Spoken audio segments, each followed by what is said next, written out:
நான் சிங்காரவேலா, திருச்சி தஞ்சாவூர் டிஸ்ட்ரிபியூட்டர். எங்கள் கம்பெனி பேர் மெரினா பிக்சர்ஸ். சார் வந்து மிஸ்டர் ரூபன், திருநெல்வேலி கன்னியாகுமரியுடைய டிஸ்ட்ரிபியூட்டர். சார் வந்து மிஸ்டர் சாய், வடார்காடு தென்னார்காடு டிஸ்ட்ரிபியூட்டருடைய ரெப்ரசன்டேட்டிவ். நாங்களாம் வந்து லிங்கா படத்தை வந்து நாங்கள் தான் விநியோகம் பண்ணியிருக்கோம் தமிழ்நாடு முழுக்க. எங்களுக்கு இந்த படத்தை வந்து வியாபாரம் பண்ண வேந்தர் மூவி சொல்லும்போது நாங்களாம் இந்த படத்தை பார்த்துட்டோம். படம் வந்து ரொம்ப பிரம்மாண்டமாக வந்திருக்கு. ஒரு 10 படையப்பா 5 எந்திரன் அந்த லெவலில் வந்திருக்கு. அந்த மாதிரி படம் கலெக்ட் பண்ணோம். அதனால் நீங்கள் வந்து துணிஞ்சு வாங்கலாங்கிற மாதிரி எங்களுக்கு உத்தரவாதம்லாம் கொடுத்தாங்க. ஆனால் வேந்தர் மூவிஸ் என்ன ரேட்டு சொன்னாங்கன்னா 9 கோடி உதாரணத்துக்கு எங்களுடைய ஏரியாவுக்கு.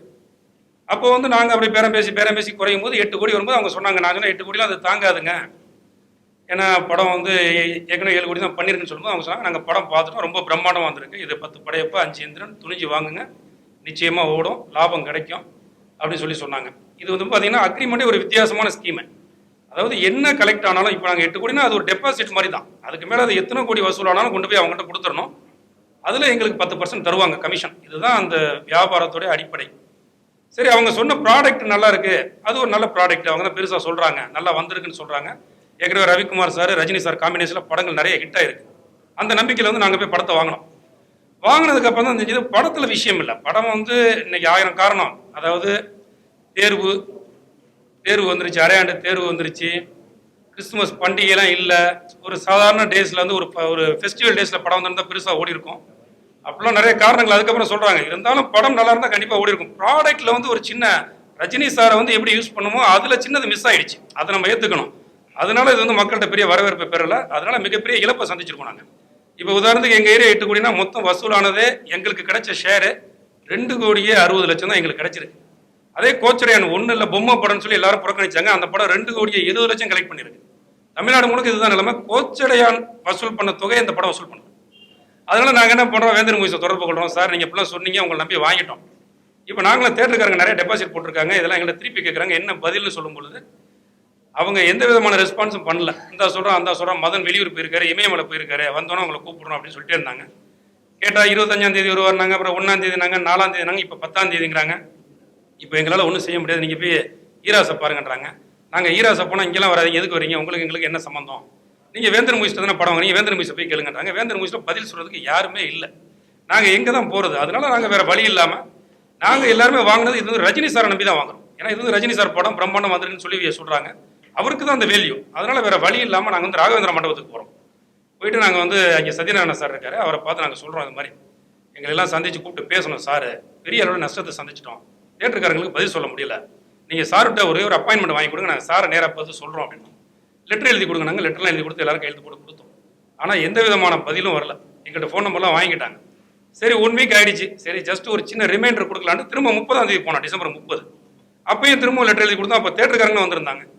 எல்லாம் போய் சொன்னால் திரும்ப கூப்பிட்றாங்க, திரும்ப கூப்பிடல. எந்த விதமான ரெஸ்பான்ஸ் இல்லாமல் இருக்குது.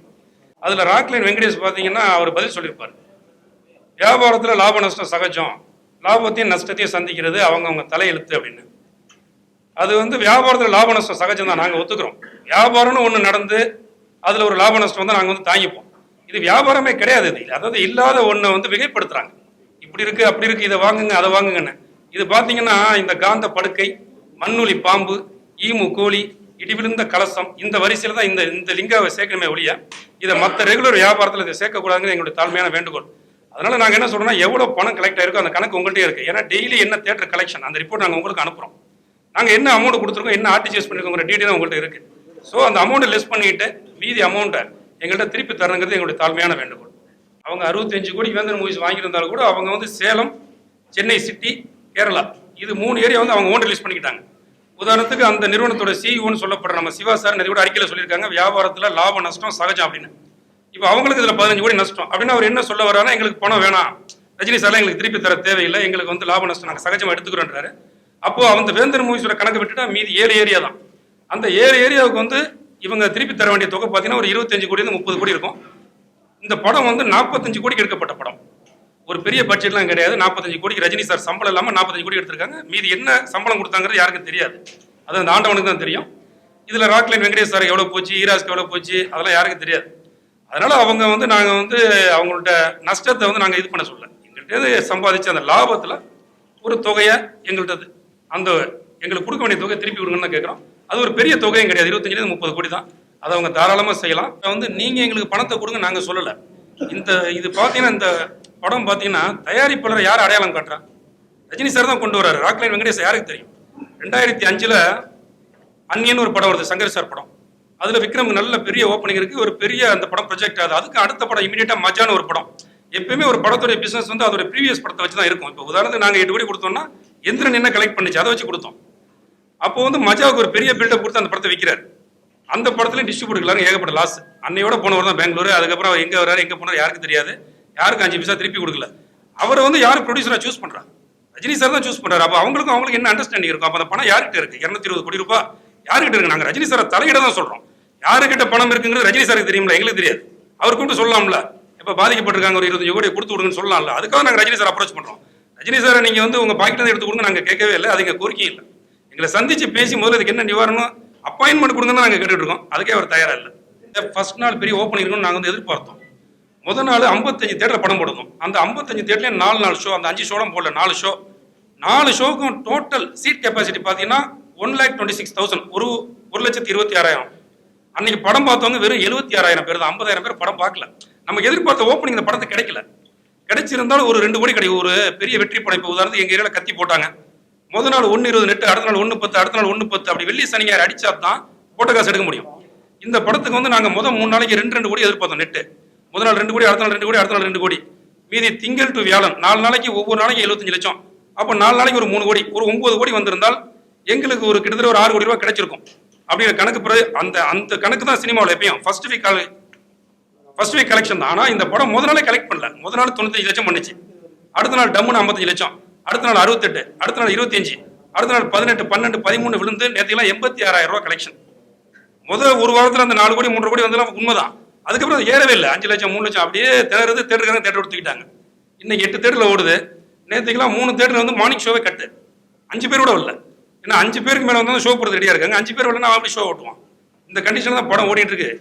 தேட்டருக்காரங்களுக்கு வேற வழி இல்லாமல் அந்த படத்தை ஓட்டிட்டு இருக்காங்க. இப்போ தற்சமயம் இதுதான் உண்மை. நாங்கள் வந்து 100 கோடிக்கு படம் எடுத்து ஒருத்தர் 90 கோடிக்கு வித்துட்டு அவரும் 10 கோடி லாஸ்ல இருக்கும்போது நாங்கள் லாஸ் ஆயிருந்தா அவர்கிட்ட கேட்கறது தார்மீக உரிமை இல்லை. இந்த படம் வந்து வெறும் 45 கோடியில் தயாரிக்கப்பட்ட படம் 220 கோடிக்கு வியாபாரம் ஆயிருக்கு. எங்களுக்கு வந்து அதனால பாதிப்பாயிருக்கு. நாங்கள் அவரை நம்பி தான் இறங்கணும்.